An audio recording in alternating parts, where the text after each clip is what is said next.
السلام علیکم ورحمۃ اللہ وبرکاتہ۔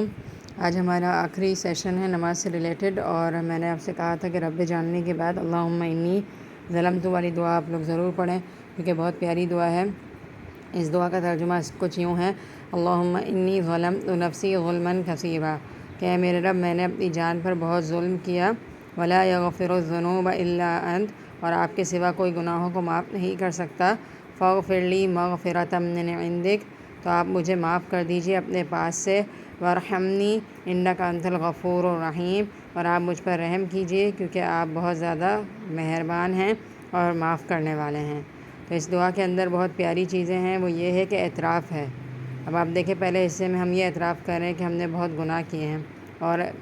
توبہ کا مطلب ہی یہ ہوتا ہے کہ آپ صرف زبانی توبہ نہ کرو بلکہ اعتراف کرو کہ آپ نے غلط کیا ہے، اور انسان اگر دل سے توبہ کر لے تو انشاءاللہ اس کی توبہ ضرور ہو جاتی ہے۔ اور توبہ کی شرائط میں سے ایک شرط یہ بھی ہے کہ جب آپ ایکسیپٹ کر رہے ہو کہ آپ نے گناہ کیا ہے تو آئندہ گناہ نہ کرنے کا پکا ارادہ بھی کرو، تو اس طرح سے معافی انشاءاللہ ضرور ہو جائے گی۔ اور دوسری لائن میں آ رہا ہے کہ ہم اللہ کو یہ کہہ رہے ہیں کہ آپ کے سوا تو کوئی گناہوں کو معاف بھی نہیں کر سکتا، تو یہ بھی چیز اللہ کو بہت پسند ہے کہ بندے کو پتہ ہے کہ اللہ ہی معاف کرتا ہے۔ تو اس میں بھی ہم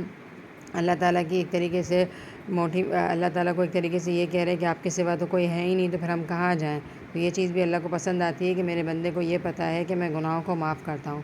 پھر تیسری لائن میں فاغفر لی مغفرۃ من عندک، معافی بھی کیسی ہو جو آپ کے پاس سے ہو، اسپیشل معافی ہو۔